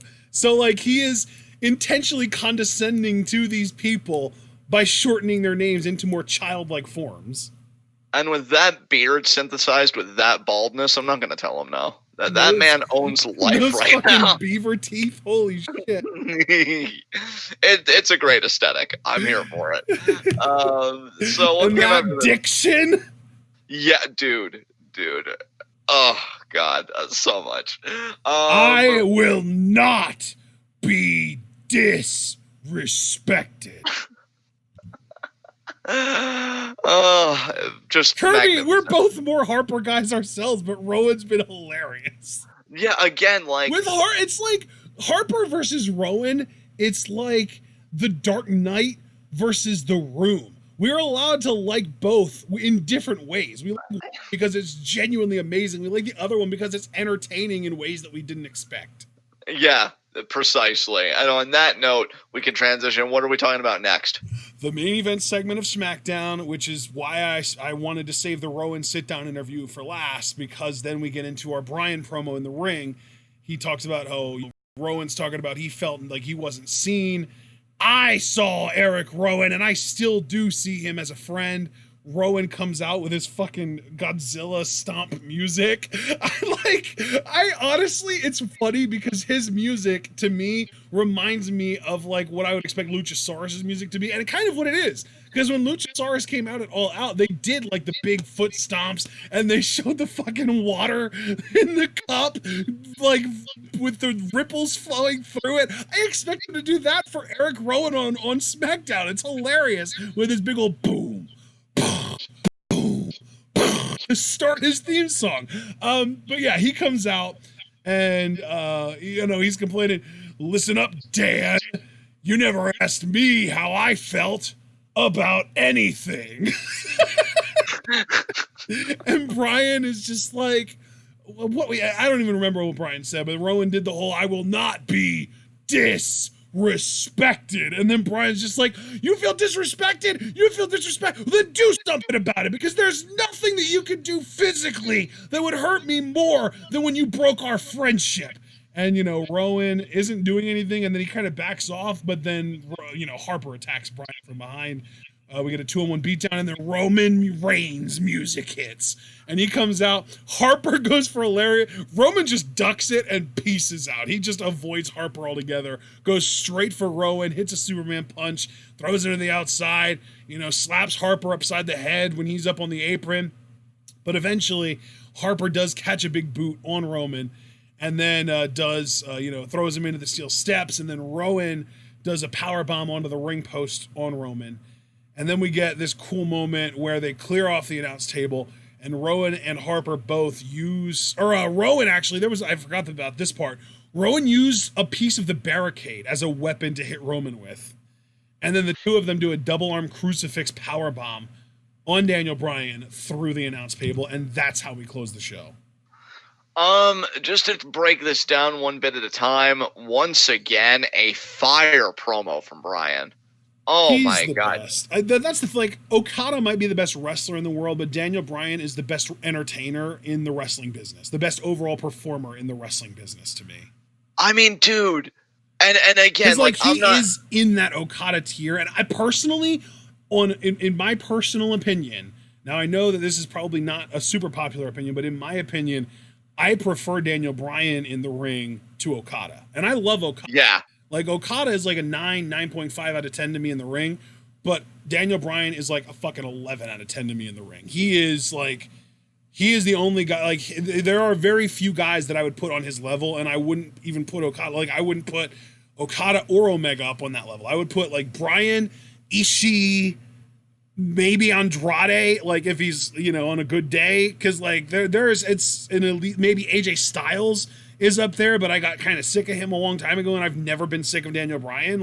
It is such an elite class to me that Bryan is just mind-blowingly perfect in the ring to me. Dude, and not just in the ring, match-wise, but again, going back to these promos, because what I was going to say was, you've got a guy selling what really was just to me, a random pairing with him and Rowan, because Rowan helped Bryan retain the title against AJ. I want to say it was at a Royal Rumble, last year. This year. Or not, they're this year. I always do that with Royal Rumble, I apologize. This year. And, the breakup was only very recent, so they lasted several months. But you would have almost thought, with the way he was speaking about Rowan and everything else, that, this was a Shawn Michaels Triple H level breakup. He just felt really betrayed by the whole thing and really heartbroken.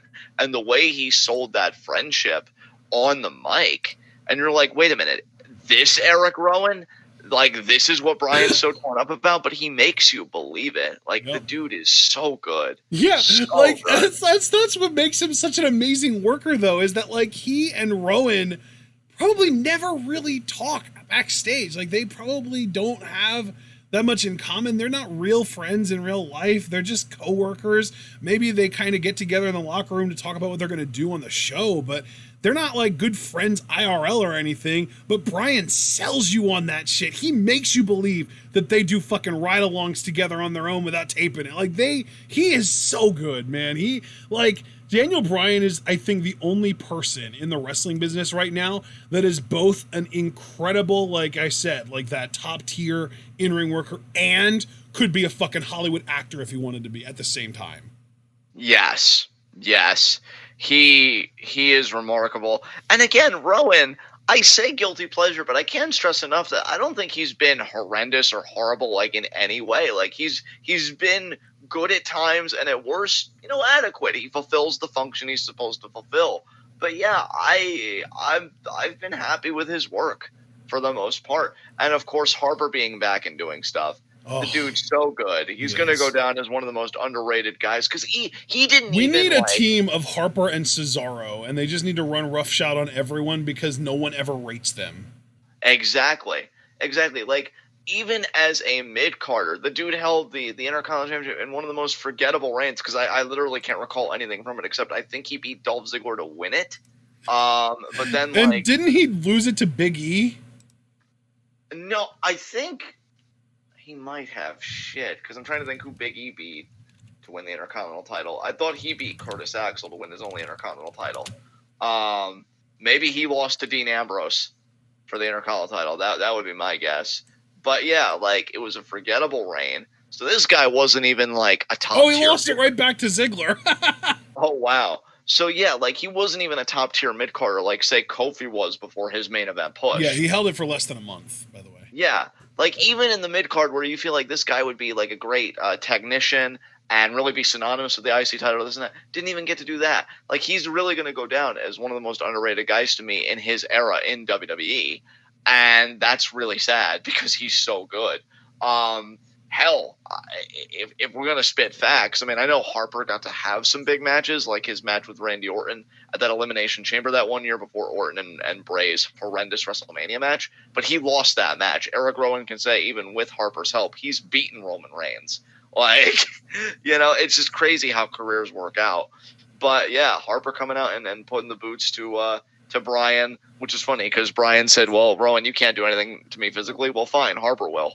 And then Roman like doing his stuff, but ultimately getting laid out in the end. Like it just all came together very nicely. And I'm guessing this is going to be a tag team match at Hell in a Cell, Bryan and Roman versus Harper and Rowan. I don't know if we could call them the Bludgeon Brothers again, but I don't know. Yeah, it's just going to be Harper and Rowan. Yeah, I've been kind of offhandedly calling them the Bludgeon Brothers, but they're not officially the Bludgeon Brothers. Right. So yeah, I loved it, man. I think it's great for Rowan and Harper. I think it's great for Reigns because they've really taken their time, like getting him back in like the main event championship picture, which it won't be that much longer with Brock sniffing around. But it's been nice with him working in a feud that has nothing to do with the WWE title. And yeah, it's just been great for Christ. I'd say it's been great. Dude, wait, what? You brought up the Intercontinental title, and I wanted to go look and see, the whole, when Harper had it and everything. And then I noticed something, and I really looked into it. Do you want to know when the last time an Intercontinental champion held the title for 3 or more months and defended it 3 or more times in their reign, other than The Miz? Because The Miz has done it a few times in this time, but other than The Miz. Oh wow. Let me think. I can't think of it. I'll go over it again in case I was like cut out or if I had robot voice or anything. 3+ month reign with 3+ defenses in that reign, other than The Miz. And this is the Intercontinental title. Yeah. Ziggler? No. Wow. Any reign that he has had that has been over, actually, I don't think he's had any 3+ month reign with the IC title at all. Jericho? No, dude. Wow. RVD? Nope. I'm gonna guess one more, and then you just got to tell me to keep this going. Christian? No. John Morrison in 2009. Wow, of course. Why didn't I? Wow, of course. He held the title for 100 officially recognized days and defended it 3 times. So like if we would just make the filters a little tighter, it would be even further back. It would be like Chris Jericho in 2008. So you were close there. But yeah, John Morrison, 3 defenses in a 100-day title reign in 2009 from September 1st to December 13th. Wow, that's crazy, bro. Yeah, dude, that's just silly to me though, because like there have been reigns that weren't The Miz that have had more than 3 or more title defenses. Like Ziggler has done it, and Ambrose did it once in a month. Bad News Barrett did it back in 2015. Like there have been multiple title defenses. And there have been longer reigns. Like Ambrose had a 152 day title reign, but he only defended it twice in that time. And like Rollins held the title for 119 days last year, but he only defended it twice in that time. So like that combination of both holding the title for a while and defending it a lot, that's been exclusive to The Miz for the last decade. Wow. Damn. That's crazy, dude. Yeah. All right. So I already said I really like the main event segment. So I guess we go into our next segment, high spots and low shots, right? Yep. All right. My low shot. God, I want to say my low shot's my heart thinking about the future potentially. But shit. You know what? I guess my low shot is going to be Brian. He shared his feelings, said that Rowan broke his heart, and now fucking Harper and him together broke his body. So damn, it's just been a rough time to be Daniel Bryan. He lost his best friend, who didn't even see him as a friend, and he's just getting beat up now. So I'm gonna say Daniel Bryan's my low shot. Do you know what's worse than losing your best friend? What's that? Is being told that your wife's child isn't yours and being humiliated on national television. Shot easily. You're not wrong. I'm sitting here thinking, like, damn, he really gave me a layup with this one. Wow, I'm glad I did, though, because I'm taking the layup for high spot. You guys should already know. Bray Wyatt, the Fiend, whatever you want to call it, that's my fucking... He owned TV this week. Because I will say this, too. I love Brian and Harper, and Rowan's a guilty pleasure. And you know what? Even Roman, I'll give him the nod. It's fine. Fiend, though, again, you can't compete with Childlike Wonder. There are good segments, and then there are segments that remind you why you got into wrestling in the first place. I gotta give it to Fiend. Easy pick for me. So who's your high spot? It's kind of difficult because I was kind of tempted to go with Corbin, but he kind of got embarrassed on SmackDown and, the whole destruction of everything that the King of the Ring stood for. So I can't really give it to him. I think I have to give it to Kevin Owens for kind of, getting a little bit of a comeuppance on Shane for once. And it's going to be even better for him when he actually wins the lawsuit, or if Shane is just like, drop the charges, I'll give you a match, or kind of something like that. But for now, Kevin just kind of thoroughly owned Shane's face in their segment tonight, or this week, I should say.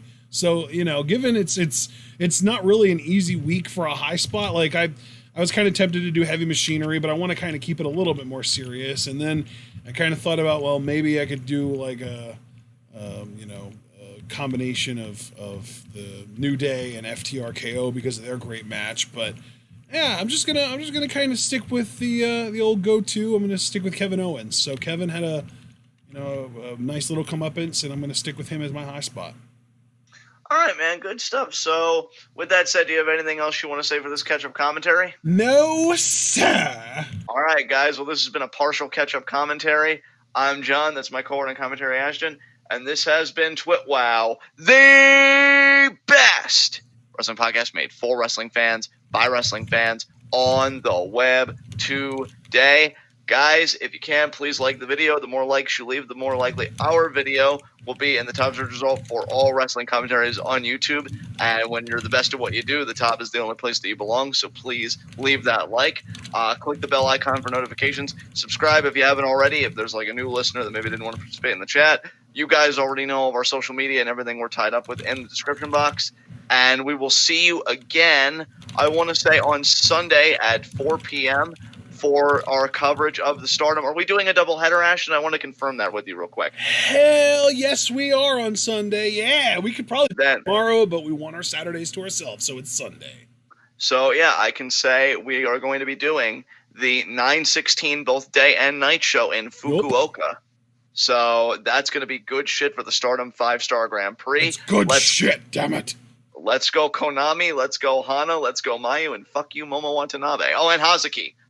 Let's go Hazuki. Yeah. And Azumi. Azumi's also great. Really, everybody except you, It's funny because everyone that you're rooting for could potentially win their block. Yeah. So, pretty much... You're not rooting on any lost causes, let's put it that way, Yeah. So, pretty much to make it easy... Go do your best, everybody, except you, Momo. Go fuck yourself for being a mean person.